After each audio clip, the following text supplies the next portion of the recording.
Before we start this video, we'd like to thank our sponsor, Surfshark VPN.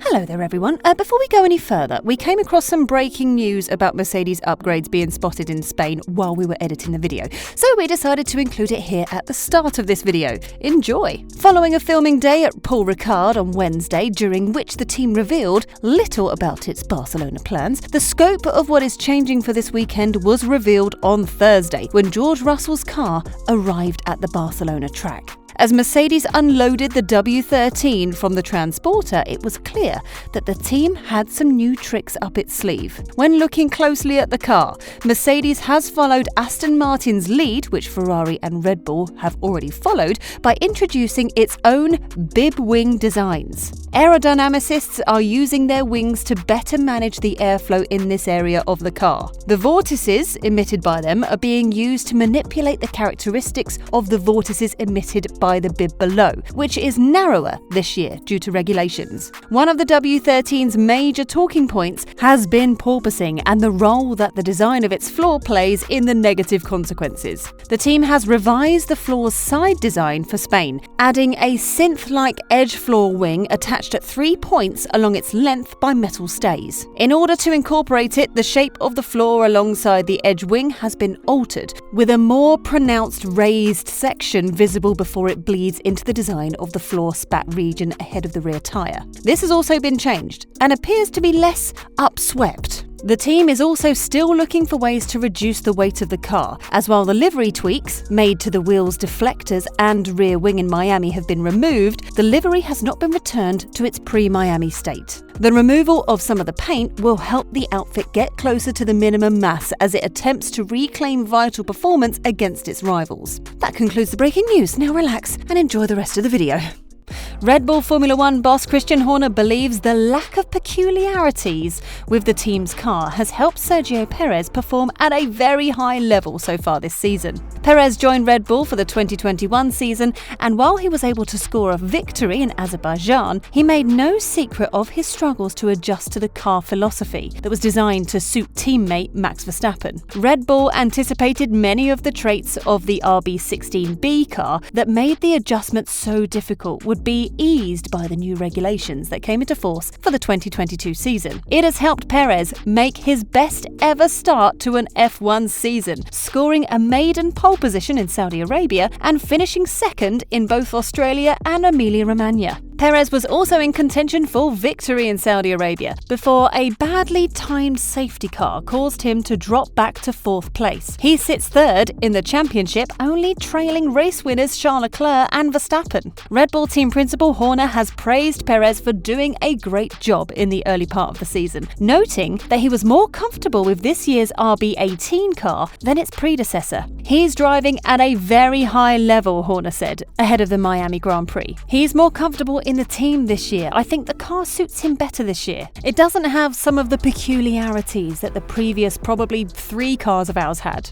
We're happy with the job he's doing. Horner said that Red Bull had only seen a sample of 4 races, making it early in the year to start thinking about any firm plans for the future with Perez. But everybody within the team is very pleased with the job that Checo's continuing to do, Horner said. Perez joined Red Bull for the 2021 season as the first driver to join from outside its own junior driver stable since Mark Webber in 2007, becoming the 4th teammate to Max Verstappen in as many seasons. Asked in Miami if he had started to talk to Red Bull about a new deal for 2023 yet, Perez replied, "We started to talk, but we're not in a hurry to get anything done soon." Surfshark VPN is a virtual private network which keeps your online identity safe by encrypting all the information sent between your device and the internet. This keeps your personal data protected from big companies or cyber criminals. Surfshark VPN swaps the real location of your device with a new one by changing your IP address.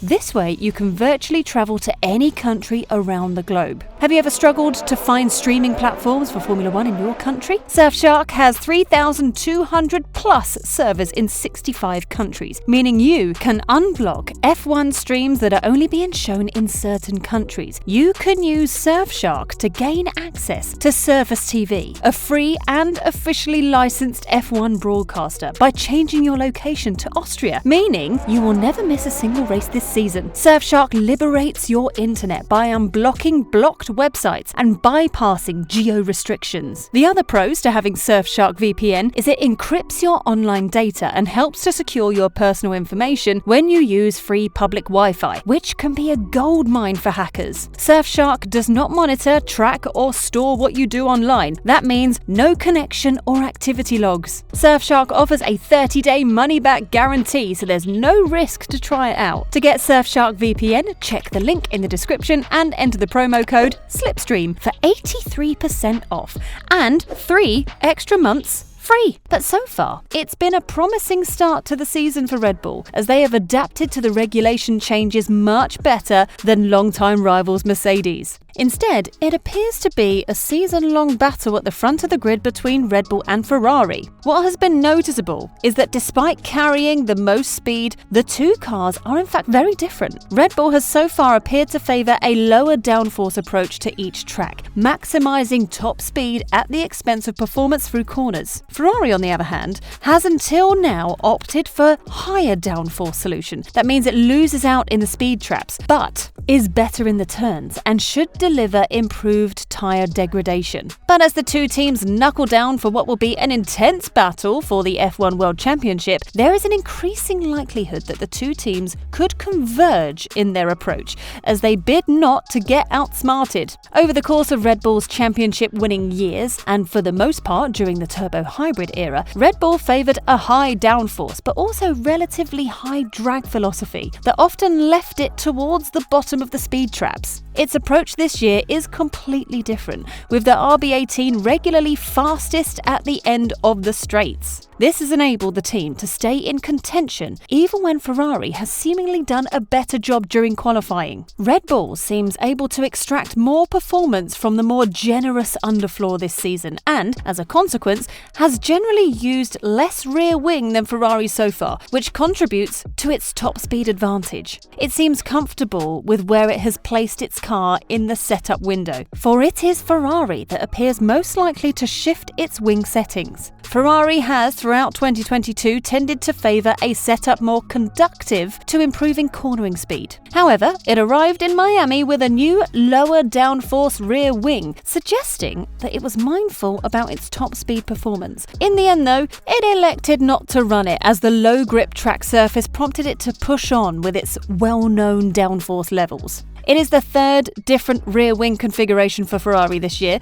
with the Scuderia having already deployed 2 subtly different arrangements so far. The difference between those 2 specifications has revolved around the transition points, with more downforce generated in the central portion of the spoon-shaped wing traded against the drag reduction made possible in the outer section of the wing. Ferrari opted for a lower downforce version of these 2 configurations for the Miami Grand Prix, removing the gurney from the trailing edge of the upper flap in an effort to reduce the downforce and drag a little more too. Ferrari's newest wing, which didn't feature in Miami but was spotted in the team's top secret Monza filming day last week, is for minimum downforce and has depowered wing profiles. The new design, which will be perfect for Baku but may be tested in Barcelona, features a much flatter main plane design, akin to the new design introduced by Mercedes in Miami, and already seen on the likes of the Alpine A522 this season. Ferrari also switched out the steering arm, faring in an effort to alter its aerodynamic characteristics.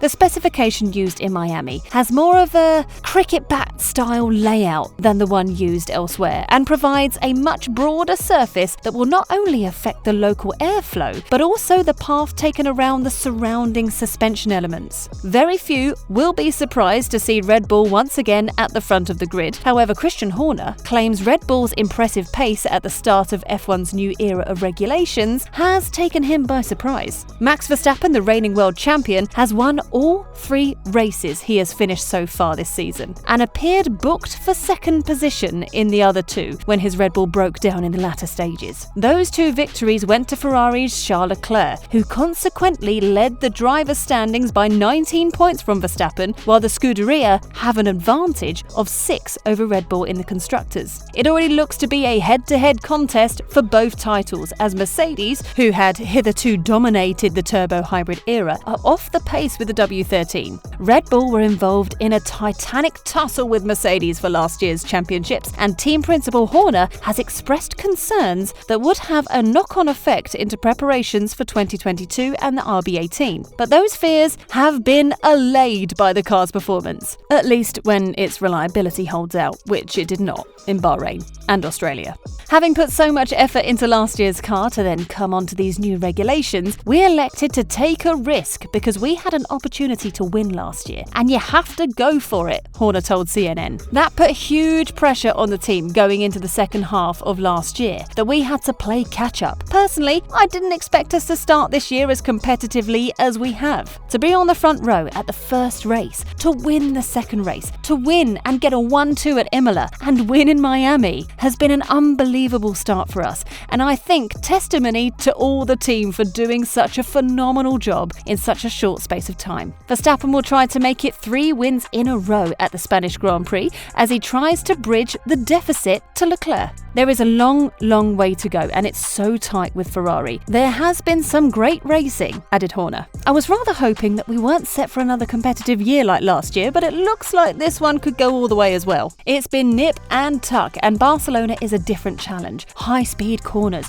We know Ferrari are strong in that area. It's horses for courses, and Miami suited us. We were able to make it work, and thankfully got the result. So Red Bull and Ferrari are leading the way, but we shouldn't completely rule out a late charge from Mercedes, according to Toto Wolff. 5 races are up in the 2022 F1 season. With the upcoming Spanish Grand Prix, we're already past the first quarter. According to Mercedes team boss Toto Wolff, in theory, there is still enough time to turn the tide. Indeed, Wolff looks back on a successful weekend in Miami and believes there is an upward trend that can only be continued. George Russell finished on P5 and Lewis Hamilton on P6. The two drivers had another battle with each other in the closing stages of the race, and were fortunate that Valtteri Bottas made a mistake, which earned them both a place, although it could be argued that the Mercedes cars could have made things difficult for Bottas on their own. Wolff takes it in a press release on Hamilton. The timing of the safety car was tricky for Lewis, who has been driving strongly all weekend and was on his way to P5. I'm sure in the remainder of the season, a little bit of luck will go his way eventually. Wolff continued his statement on the state of the W13. During the practice session on Friday, we saw flashes of the car's true potential. According to the Austrian,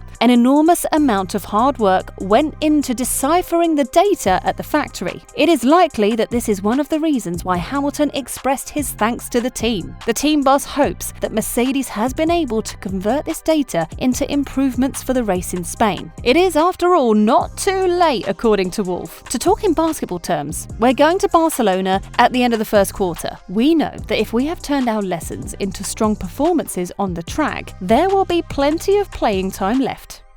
Surfshark offers a 30-day money-back guarantee, so there's no risk to try it out. To get Surfshark VPN, check the link in the description and enter the promo code SLIPSTREAM for 83% off and 3 extra months free.